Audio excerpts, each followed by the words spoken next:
Hey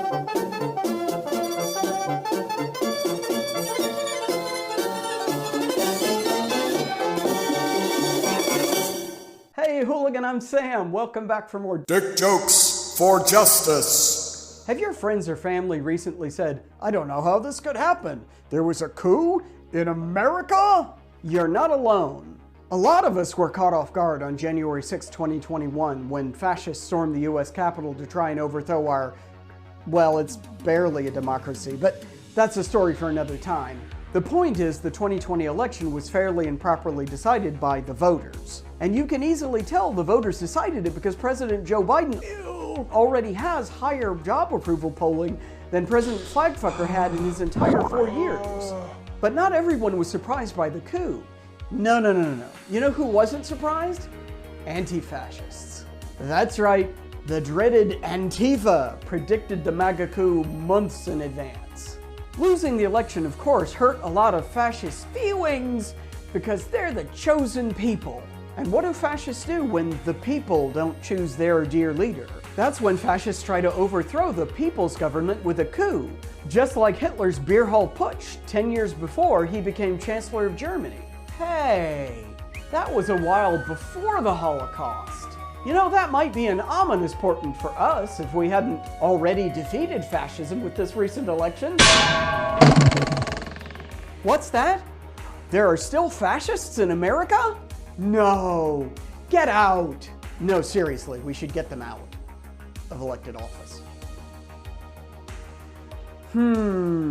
Fascists could be a problem.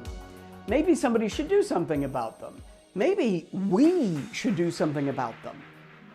I wonder if anyone else has ever dealt with a fascism problem before. You know, maybe we could learn something from, I don't know, let's say, history? What's that you say? Umberto Eco wrote the seminal work on identifying fascism. It's called Ur-Fascism, and there's a convenient synopsis on Wikipedia? That's right, in this series I'm exploring Umberto Eco's Ur-Fascism. Because let's face it, all of your friends and family who were surprised by the coup, well, they still don't know how to spot a Nazi, and that's a problem. Specifically, that's a problem because Nazis are kind of hard to spot. 20 years in the Marine Corps. How could I possibly be a Nazi? How could I be a fascist? And how could I be a fascist? I'm by myself. Yes, it's true. There are a handful of obvious Nazis who walk around with big swastika tattoos, and honestly, fuck those guys. But they're not the larger problem because most Nazis know not to be that obvious. Like if they fuck chickens, they probably wouldn't want anybody to know they fuck chickens, so they keep a lid on it. That's why Hitler didn't campaign on a promise to murder Jews, because nobody votes for the Let's Do Genocide party. The right is going to pick a fascist within 10 to 20 years because they're not going to be the only ones on the outs. There's 60, 70 million of us. Very few people vote for the Let's Do Genocide party. That's so well put, and you're absolutely right. I don't think we can say that enough. I'm so glad that you just said it. Not many people will vote for the Let's Do Genocide party. But moreover, people can't be neatly divided between fascists and non-fascists. People hold beliefs that may be more or less fascist, and you can check your own fascist tendencies with the F-scale test created by Theodore Adorno. So most Nazis don't show up with big swastikas or chickens. They show up as friends who just want to help, who just want to restore your nation to its former glory, who just want to make your country great again. And that simple idea spreads and evolves, kind of like a virus. Like a chicken fucking virus. Until eventually there you are, either committing or at least complicit in a genocide that you never saw coming. And posting foghorn leghorn thirst traps to Instagram. That's what I want to prevent, the genocide. We can think of Umberto Eco's Ur-Fascism like a chicken fucking scale. 14 points to help us identify the warning signs of fascism and figure out how far the chicken fucking virus is spread. So when we see people displaying fascist tendencies, we can get in touch with organizations like Life After Hate, doing the hard work of de-radicalizing them. So the next time your friend or family member says, "How did this happen? A coup in America?" Point them over to this series, and maybe we can learn from the history of the beer hall putsch. And maybe you won't have to suffer the indignity of walking in on them in the henhouse with their pants down. I said certified free, 7 days a week, wet ass cloaca. The cult of tradition, characterized by cultural syncretism even at the risk of internal contradiction. When all truth has already been revealed by tradition, no new learning can occur, only further interpretation and refinement. USA, USA, USA. Today I'm also pleased to announce that I will soon sign an executive order establishing a national commission to promote patriotic education. It will be called the 1776 Commission. We will not be taking the word God out of the Pledge of Allegiance. Okay. Meanwhile, thousands of Americans are dying because they don't have health care. The White House has directed agencies to refer to the Biden administration as the Biden-Harris administration. When was the last time a president demanded that his vice president get half the credit? Let's see, never, not once in American history. In fact, the opposite is always true. So it raises pretty deep questions like who's running the government? Who's really in charge? About half the country, Tucker, poll that they don't have confidence in Joe Biden's cognitive abilities, which begs the question, who is running the country? Getting a little scary because we just had a debacle in Anchorage where the Chinese ate our lunch in a diplomatic tit for tat. Geostrategic and security implications if our enemies are worried about, or not worried, but anxious to know just how in control Joe Biden is of the presidency. Kids, really young kids, are being taught stuff so radical, so devoid of what real education is, it should alarm us all. Here are a few examples. Recently, Chicago Public Schools adopted an American history curriculum based on the 1619 Project published and promoted by the New York Times. The 1619 Project asserts that America's founding was not marked by the Declaration of Independence in 1776, but the arrival of the first African slaves in Jamestown in 1619. I'm not going to flat out call PragerU fascist, but that is something that fascism as a political ideology relies on, the mythologized past for us to return to. The Republic will rise again when you attempt to take our guns. My family in the Texas Revolution against Santa Anna, my family was at the core on both sides starting that because Santa Anna came to take the guns at Gonzales, Texas. Pierce, don't try what your ancestors did before. Historians from across the political spectrum have denounced this as a giant lie. The New York Times has walked back many of the project's original claims. And requested a few factual corrections, and many of these corrections actually were done in the project. The project has not been a stagnant thing since being published. It has been revised since then. This is not the same thing as historians all the world over calling it a giant lie. This is peer review, doing what peer review does in every field that accepts peer review. It was the corruption of language that I objected to, 4 years ago because it has consequences. Now, you made the strongest... The corruption of language changes. You don't speak old-timey English. Like, fuck. We're all speaking like Shakespeare. God damn, that's what happens. It evolves. It evolves, and you're like, no, I refuse to learn one more pronoun. I don't have to learn things. Apparently they'll ask me to say Z and Zer. How will I ever learn a new word? The woke scolds doing their best to ruin every aspect of American life. I'm very excited that Merriam-Webster Dictionary has now added the non-binary pronoun they to the dictionary. Because when I look at a book for definitions of words, what I want is a made-up definition of a word that has never been used this way in all of human history. Can you imagine how disturbing it would be to see in print the idea of they being used to communicate the notion of a singular person? For instance, let's look at this Ben Shapiro tweet. If anyone on the right suggested that Fredo is the N-word for Italians or that fake news is the N-word for journalists, they'd be correctly run out of town on a rail of insensitivity. It's the first time in history that's ever happened. That is the woke scolds I do not believe you would find in the dictionary, which I find very polarizing. That all of a sudden he's using a word I've never heard before. The Oxford English Dictionary traces the singular they back to 1375. Yes, where it appears in the medieval romance William and the Werewolf. He says right here, hot take Harriet Tubman should not be on the 20. None of the video is about why Harriet Tubman shouldn't be on the 20. You know what matters? Preserving our traditions, preserving our love of country, preserving our local communities, preserving our venerated figures and forebears and our white slave-owning venerated forebears, mind you, because Harriet Tubman is also a venerated forebear. You notice the distinction here? We're here to protect America, and protecting America means keeping black people off the dollar bill. And it'd be nice to get low taxes too. But that is going to come downstream, okay? The economic policy is going to come downstream of that cultural policy. The economic policy is downstream of culture. I have only heard that said from Nazis. And what that is, of course, is a euphemism for keeping only white people in your country. Yeah, and they care for a reason, because they know that the framing of our nation in the minds of its citizens is the whole game. It will utterly transform the politics. See?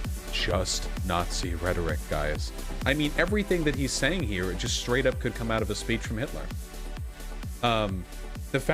He's saying the foundation of America is keeping Harriet Tubman off the $20 bill. Like, that's where we're at right now.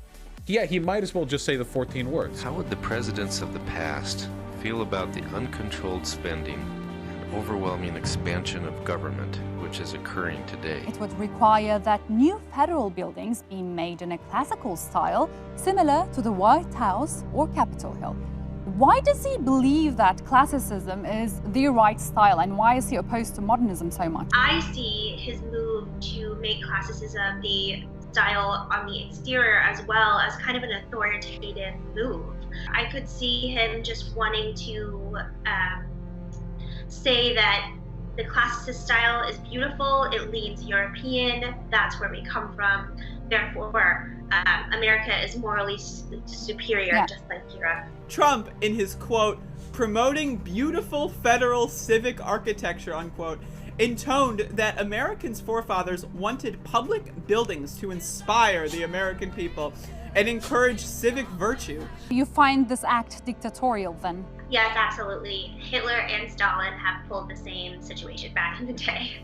And Mount Rushmore will stand forever as an eternal tribute to our forefathers and to our freedom. Here's Ted digging up a 2-year-old tweet from Jim Acosta to say that people want to destroy Mount Rushmore, while also claiming that the protests are full of raping, murderous Antifa. Gonna need a link for those rapes, Ted. The raping Antifa. The Ten Commandments. Western civilization, the civilization that developed universal human rights, created women's equality, ended slavery, would not have developed without them. We are proud of the fact that our country was founded on Judeo-Christian principles, and we understand that these values have dramatically advanced the cause of peace and justice throughout the world. Nobody expects the Spanish Inquisition. The Ten Commandments are all that is necessary to make a good world. They are determined to tear down every statue. People who damage or deface federal statues or monuments will get a minimum of 10 years in prison. Our chief weapon is surprise. Surprise and fear. Fear and surprise. Our two weapons are fear and surprise. And it is time for our politicians to summon the bravery and determination of our American ancestors. It is time. We are the country of Andrew Jackson, Ulysses S. Grant, and Frederick Douglass. We are the land of Wild Bill Hickok and Buffalo Bill Cody. We are the nation that gave rise to the Wright brothers, the Tuskegee Airmen, Harriet Tubman, Clara Barton, Jesse Owens, George Patton, the great Louis Armstrong, Alan Shepard, Elvis Presley, and Muhammad Ali. And only America could have produced them all. No other place. We gave the world the poetry of Walt Whitman, the stories of Mark Twain, the songs of Irving Berlin, the comedy of Bob Hope, the power of the Saturn V rocket, the toughness of the Ford F-150. Even if you figured out murder was wrong on your own, without God and the Ten Commandments, how do you know it's wrong? Not believe it's wrong, I mean know it's wrong. The fact is, you can't. I am announcing the creation of a new monument to the giants of our past, the National Guard of American Heroes, a vast outdoor park that will feature the statues of the greatest Americans to ever live. Meanwhile, thousands of Americans are dying because they don't have health care. We will be protected by God. Joe Biden wants to change every aspect of American life. I'm not kidding. The way we travel, the way we work, the way we run our businesses, the way we vote, the way we educate our kids. Johnson's Great Society revamped healthcare, education, welfare, and civil rights. FDR's New Deal overhauled our infrastructure and banking systems, established things like Social Security. Biden's agenda will try to combine the agendas of both presidents and go further left than any administration has gone before. Remember when Ronald Reagan said government is not the solution to the problem, it is the problem? Well, guess what, Joe Biden and big government? They have come here, and it's now our problem in every aspect of our life. Religion will be gone. What does that mean? Look at what they're doing to the churches. They won't let the churches even open if they want to stand in a field 6 feet apart. The LGBTQ community has no platform, should have no influence on the party that was based on traditional marriage. Opposing gay marriage still is our platform. That hasn't changed. Are we going to stand firm on issues like family, restoring the nuclear family, getting dads back into the home? Marco Rubio over here, who this weekend released an op-ed in the midst of Amazon's ongoing union-busting battle with a plant in Bessemer, Alabama. Amazon may be headquartered in America, but it considers itself a citizen of the world. For decades, companies like Amazon have been allies to the left in the culture war. Plenty of American businesses act loyally to our country. Not to the workers, of course, to the country itself, I guess. We're just saying that their issues can't be represented in our party platform because their issues fundamentally represent something that is deviant from the traditional American society. Even the founding fathers like Thomas Jefferson, who would now be considered to be like the most radically pro-freedom of the founding fathers, when he was governor of Virginia, he wanted the punishment for sodomy to be the equivalent to the punishment for rape, because these were always considered to be deviant acts that were against and went against the social fabric of the nation and the moral fabric of the nation. You see in the way he talks about Amazon's crimes that he talks about them harming America a lot. Often he's not talking about harming its people, you know, the folks that actually live in this shithole country, but the country itself. Like he talks about America like it's a living, breathing neighbor of his. And then the absolutely most unhinged part of all this is the way he keeps using the word loyalty to our country here. I don't know about you guys, that feels like half a step removed from loyalty to the state. If you want to come vote for Republicans nominally, that's great, but you can't have your issues represented because all of your issues, whether that be two men getting married, or it's just like it all represents something that is the total enshrinement of equality, which is fundamentally a left-wing idea, and it always has been. As long as our economy and political systems prioritize profit without considering who is profiting, who is being shut out, we will perpetuate this inequality. So we cannot stop at criminal justice system. We must begin the work of dismantling the whole system of oppression wherever we find it. Dismantle the American economy and the American system of government, institutions that generations of Americans built over hundreds of years. Did he inadvertently make a nuanced point about how systemic oppression is definitionally baked into every level and facet of that very same system? Yeah, yes he did. Am I going to give him credit for doing that? Fuck no, especially not when this is what he said next.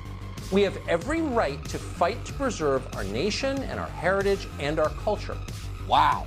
That is direct. In fact, his pre-written caption there, "We have to fight to preserve our nation and heritage," drew a lot of comparisons to the 14 words, the famous white supremacist slogan that says, "We must secure the existence of our people and a future for white children." If you typed Tucker's quote into a blank Word document, 9 times out of 10, Clippy's going to ask, "Are you trying to recite the 14 words?" Now, of course, Clippy has been asking that a lot more ever since he started spending so much time on YouTube. Careful how much time you spend on there, Clippy. It's turning you into an arsehole.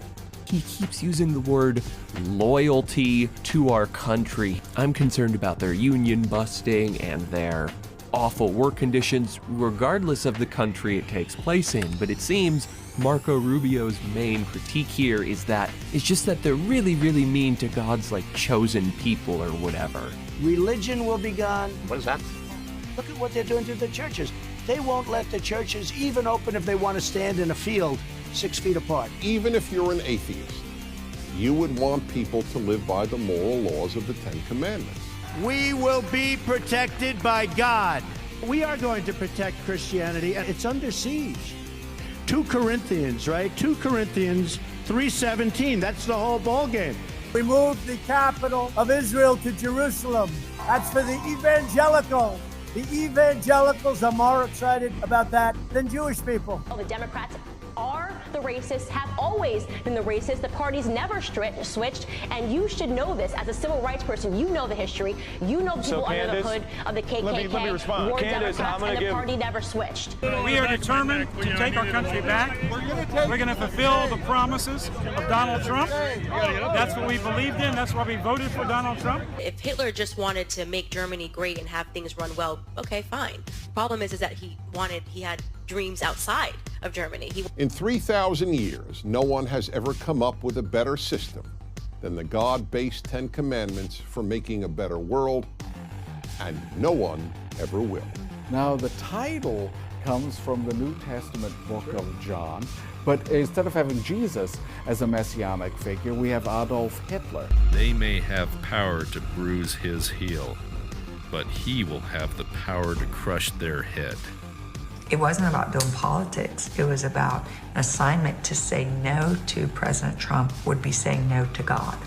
He, like King Cyrus before him, fulfilled the biblical prophecy of the gods worshipped by Jews, Christians, and yes, Muslims, that Jerusalem is the eternal capital of the Jewish state. Would you steal a piece of bread to feed your family? I can really only think of one way to answer this, and it's in musical form, so. And if they fall as Lucifer fell, the flames, the swords.